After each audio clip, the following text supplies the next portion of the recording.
എന്നുവെച്ചാൽ സമൂഹത്തിൽ നന്മ ചെയ്യുന്ന ഒരു വ്യക്തിയാണ് അദ്ദേഹം. കൊലപാതകം ചെയ്തിട്ടില്ല, ബലാത്സംഗം ചെയ്തിട്ടില്ല, പിടിച്ചു പറിച്ചിട്ടില്ല, ഒരു പെണ്ണിൻ്റെയും കഴുത്തറുത്തിട്ടില്ല. അപ്പോൾ ഇങ്ങനെ ഒന്നും ചെയ്യാത്ത ഒരു നല്ലൊരു മനുഷ്യനെ അദ്ദേഹത്തെ ഈ ജയിലിൽ പൂട്ടിയിടുക എന്ന് പറഞ്ഞാൽ അത് വളരെയധികം ഖേദകരമാണ്. നമുക്കറിയാലോ അദ്ദേഹത്തിന് എങ്ങനെയാണ് അറസ്റ്റ് ചെയ്തത്. ഒരു സ്പെഷ്യൽ സ്ക്വാഡൊക്കെ രൂപീകരിച്ചാണ് വയനാട് ജാമ്യം പോലും എടുക്കാനുള്ള സമയം കൊടുക്കാതെ. ഹേമ കമ്മിറ്റി റിപ്പോർട്ടിലെ പ്രതികളുണ്ടായിരുന്നല്ലോ, പ്രതികളെന്ന് ആരോപിച്ചവരുണ്ടായിരുന്നല്ലോ, അവർക്കൊന്നും ഇതൊന്നും അല്ലായിരുന്നല്ലോ. ആഴ്ചകളും മാസങ്ങളുമാണ് അവർക്ക് മുൻകൂർ ജാമ്യം എടുക്കാൻ വേണ്ടിയുള്ള അവസരം കൊടുത്തത്. ഇവിടെ ആരെയും പീഡിപ്പിക്കാത്ത, ആരെയും വേദനിപ്പിക്കാത്ത, ഒരുപാട് പേർക്ക് ജോലി കൊടുക്കുന്ന, ഒരുപാട് പേർക്ക് അന്നം കൊടുക്കുന്ന, ചികിത്സാ സഹായം കൊടുക്കുന്ന അങ്ങനെയുള്ള ഒരു വ്യക്തിയാണ് ഈ സബ് ജയിലിനകത്ത് അദ്ദേഹം ഇപ്പോൾ 6 ദിവസം കൊണ്ട് കിടക്കുകയാണ്. ഇതൊരു നീതികേട് തന്നെയാണ്. ഇതിനെതിരെ നമ്മൾ ഒരുമിച്ച് പോരാടണം. സ്വമേധയാ 15 ദിവസം കിടന്നോളാം എന്ന് പറഞ്ഞതായിട്ടാണ് ഇപ്പൊ ന്യൂസ് വരുന്നത്. എപ്പോ പറഞ്ഞു? അല്ലല്ല, 14 ദിവസം ഒരു കേസിൽ റിമാൻഡ് ചെയ്യുന്നത് സ്വാഭാവികമാണത്. അത് ഏത് കേസിലെ പ്രതിയായാലും ശരി തന്നെ 14 ദിവസം റിമാൻഡ് ചെയ്യും. പക്ഷേ ജാമ്യം എപ്പോൾ വേണേലും കൊടുക്കാം. ഒരു ദിവസം, ഒറ്റ ദിവസം, ഇതൊക്കെ ഒറ്റ ദിവസം കൊണ്ട് കിട്ടേണ്ടതാണ്. മനസ്സിലായില്ലേ? ഇതൊന്നും പ്രത്യക്ഷ ഒരു റിമാൻഡ് എന്ന് പറഞ്ഞ നടപടി പിറ്റേ ദിവസം ജാമ്യം കൊടുക്കേണ്ട കേസാണ്. അതിനാണ് 4 ദിവസം അദ്ദേഹം ഈ ദ്വയാർത്ഥം പറഞ്ഞതുകൊണ്ട്. ദ്വയാർത്ഥം അങ്ങനെയാണെങ്കിൽ ഇവിടെ സിനിമകൾ ഇറങ്ങാൻ പാടില്ലല്ലോ. അങ്ങനെയാണെങ്കിൽ മറ്റു കാര്യങ്ങൾ ഇവിടെ ആര് സംസാരിക്കുന്നില്ല ദ്വയാർത്ഥം ഇല്ലാത്തത്. അങ്ങനെ നമ്മളെ മണിയാശാൻ എന്താ പറയുന്നത്? അദ്ദേഹം ഇതിനേക്കാൾ എന്തുമാത്രം ദ്വയാർത്ഥം പറയുന്നുണ്ട്. എന്നിട്ട് അദ്ദേഹത്തെ അറസ്റ്റ് ചെയ്തോ? അങ്ങനെ എത്ര പേരുണ്ട്. ഇപ്പം നമ്മൾ പറയില്ലേ, ഏതെങ്കിലുമൊക്കെ സാഹചര്യത്തിൽ നമ്മളെല്ലാവരും ഈ ദ്വയാർത്ഥം പറയുന്നവർ തന്നെ. അങ്ങനെയൊക്കെ ആണെങ്കിൽ നമ്മളെല്ലാവരും അറസ്റ്റ് ചെയ്തേണ്ടി വരും. ഇതൊക്കെ വേറെ ഉടായ്പാണ്. ഇങ്ങനെയൊന്നും ചെയ്യാൻ പാടില്ല. ഇതൊക്കെ അനീതിയാണ്. ഒരു മനുഷ്യനോട് ചെയ്യാവുന്ന ഏറ്റവും വലിയ ക്രൂരതയാണ് ഇപ്പോൾ ബോച്ചയോട് ചെയ്തിരിക്കുന്നത്. ഇത് ഹണി റോസിന്റെ വിജയമാണെന്ന് കരുതുന്നുണ്ടോ? ഹണി റോസിന്റെ പരാജയമാണ് ഓരോ നിമിഷവും.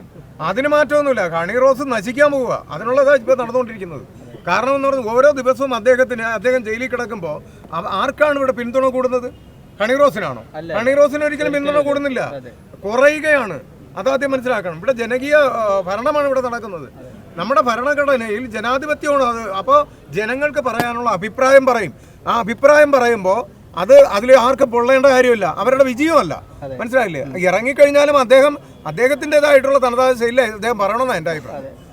ഞങ്ങൾ പറയും തീർച്ചയായിട്ടും. രാഷ്ട്രീയക്കാരെ കളികൾ എന്തെങ്കിലും രാഷ്ട്രീയം ഉണ്ടല്ലോ. അല്ലെങ്കിൽ പിന്നെ മുഖ്യമന്ത്രി അങ്ങനെയാണ് ഒറ്റ ദിവസം കൊണ്ട് ഈ ഹണി റോസിനെ വിളിക്കേണ്ട കാര്യം എന്തോ? ഹണി റോസ് മുഖ്യമന്ത്രിയായിട്ട് സംസാരിച്ചെന്ന് ഹണി റോസ് തന്നെ പറയുകയാണ്. DGP ആയിട്ട് സംസാരിച്ചെന്ന് പറയുന്നു. അതിന് മാത്രം ഇവിടെ എന്താ നടന്നേ? ഒരു കൊലപാതകം. ഇവിടെ എത്ര സ്ത്രീകൾക്ക് ഇരകളായിട്ടുള്ള സ്ത്രീകൾക്ക് എവിടെയാണ് നീതി കിട്ടുന്നത്? അവരെ ആരെങ്കിലും മുഖ്യമന്ത്രി വിളിച്ചതായിട്ട് നമുക്കറിയോ? എത്രയോ പ്രമാദമായിട്ടുള്ള കേസുകൾ ഈ അടുത്ത കാലത്തായിട്ട് വന്നു. ആരുടെയെങ്കിലും കാര്യത്തിൽ മുഖ്യമന്ത്രി ഇടപെട്ടോ? നമ്മുടെ കലാലയങ്ങളുണ്ടല്ലോ, സ്കൂളുകളിൽ ഇപ്പോൾ മയക്കുമരുന്നുകൾ ഒരുപാടുണ്ടെന്ന് ഓരോ സ്കൂളിൻ്റെയും ശതമാന കണക്ക് വെച്ചു, ജില്ല കണക്ക് വെച്ചിട്ടുണ്ടായിരുന്നു. അതിൽ ഏതെങ്കിലും ഈ മയക്കുമരുന്നുകൾ നിർത്തണമെന്ന് പറഞ്ഞിട്ട് മുഖ്യമന്ത്രി ഒരു കോൾ ചെയ്തതായിട്ട് നിങ്ങൾക്ക് എവിടെയെങ്കിലും അറിയോ? അദ്ദേഹത്തിൻ്റെ ഒരു കോള് പോരെ? ഒരു കോൾ അദ്ദേഹം ഇപ്പോൾ വിളിച്ചു കഴിഞ്ഞാൽ നമ്മുടെ കലാലയങ്ങളിൽ നിന്ന് മയക്കുമരുന്ന് മൊത്തം അപ്പം നിൽക്കില്ലേ? ഇതുപോലെ ഒരു സ്പെഷ്യൽ സ്ക്വാഡ് രൂപീകരിച്ചൂടെ? അതൊക്കെ അല്ലേ ചെയ്യേണ്ടത് ആദ്യം? അല്ല, ചേട്ടൻ പറഞ്ഞിരുന്നതിൽ പിണറായിയുടെ കൈയുണ്ടോന്നാണോ? പിണറായിയുടെ കൈയുണ്ടെന്ന് പറഞ്ഞില്ല. പിണറായി എങ്ങനെ ഈ കേസിൽ പുള്ളിക്കാരി ഒരു പോസ്റ്റ് ഇട്ട ഉടനെ അതിലിടപെട്ടു എന്നുള്ളതാണ്. അപ്പോൾ ഇത്രയും വലിയ പ്രമാദമായിട്ടുള്ള കേസ് വേറെ ഇല്ലയോ? മുഖ്യമന്ത്രി ഇടപെടണം. പക്ഷെ ഒരു കാര്യം, ഈ അനന്തമായിട്ടൊരാളിനെ നീതി നിഷേധിക്കുന്നതാണ് തെറ്റ്. മുഖ്യമന്ത്രി എല്ലാ കേസിലും ഇടപെടണം. ഈ കേസ് മാത്രമല്ല, എനിക്കൊരു കാര്യം പറയാനുണ്ട്. ഈ കേസ് മാത്രമല്ല, എല്ലാ കേസിലും ഇടപെടണം. മുഖ്യമന്ത്രി ഇതിന് കാണിച്ച ആവേശം എല്ലാത്തിലും കാണിക്കണമെന്നാണ്. ഞാൻ ഈ പാർട്ടിക്കാരനായതുകൊണ്ടാണ് പറയണം ഇത്രയും ശക്തമായിട്ട് കേട്ടോ. ഞാൻ ഇടതുപക്ഷക്കാരനായതുകൊണ്ടാണ് പറയണം. അല്ല, കേസ് കൊടുത്താലല്ലേ നമുക്ക് അറസ്റ്റ് വരുള്ളൂ. ഇപ്പൊ ചേട്ടൻ പറഞ്ഞു ദ്വയാർത്ഥ പ്രയോഗം സ്വാഭാവികമായിട്ട് നടക്കുന്നതാണ്. അതിനെതിരെ ആരെങ്കിലും കേസ് കൊടുത്താലാണ്. ഹണി റോസ് കേസ് കൊടുത്ത കാരണമല്ലോ ഇപ്പൊ ഇങ്ങനെ അദ്ദേഹത്തെ റിമാൻഡ് ചെയ്ത് ദ്വയാർത്ഥ പ്രയോഗം കൊണ്ടല്ല. അതാദ്യം മനസ്സിലാക്കണം. ആ രഹസ്യമൊഴിയിൽ പറഞ്ഞിരിക്കുന്നത് ഇങ്ങനെ ആകാനേ വഴിയുള്ളൂ. അവരുടെ കൈ പിടിച്ചു. അവരുടെ കൈയല്ല യഥാർത്ഥത്തിൽ പിടിച്ചത്, ബോച്ചയുടെ കൈയാണ് പിടിച്ചത്.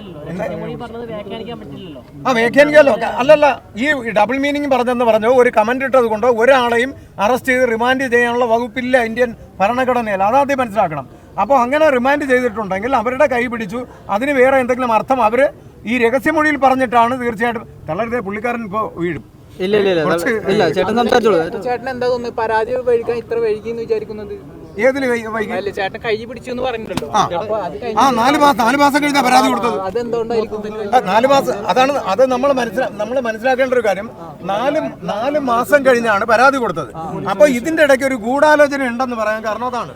പരാതി കൊടുത്തു, ഉടനെ മുഖ്യമന്ത്രി ഇടപെടുന്നു, DGP ഇടപെടുന്നു, സ്പെഷ്യൽ സ്ക്വാഡ് രൂപീകരിക്കുന്നു, ഉടനെ വയനാട് അദ്ദേഹം ഉണ്ട് എന്ന് അതെങ്ങനെയാണ് ഈ വയനാട് അദ്ദേഹം ഉണ്ട് എന്നുള്ളത് മനസ്സിലാക്കണ്ടേ? അദ്ദേഹത്തിന്റെ റിസോർട്ടിൽ ഉണ്ട് എന്ന് പറഞ്ഞിട്ടില്ലേ? അതെ. അപ്പൊ അദ്ദേഹത്തിന് മുൻകൂർ ജാമ്യം എടുക്കാനുള്ള സമയം കൊടുക്കണ്ടേ? അദ്ദേഹം തന്നെ പറഞ്ഞു ഞാൻ ജാമ്യം എടുക്കാൻ വേണ്ടി പോകുന്ന സമയത്താണ് അറസ്റ്റ് ചെയ്തതെന്ന്. അല്ല ബോച്ചെ പറയുന്നത് ഞാൻ കേട്ടത് അദ്ദേഹം പറഞ്ഞതെന്ന് പറഞ്ഞാൽ ഞാൻ മുൻകൂർ ജാമ്യം എടുക്കാൻ വേണ്ടിയിട്ടുള്ള തയ്യാറെടുപ്പിന് വേണ്ടി പോയപ്പോഴാണ് വണ്ടി തടഞ്ഞു പിടിച്ചതെന്നുള്ളതാണ് പറഞ്ഞത്. അതാണ് പറഞ്ഞത്, ഞാൻ കേട്ടത്.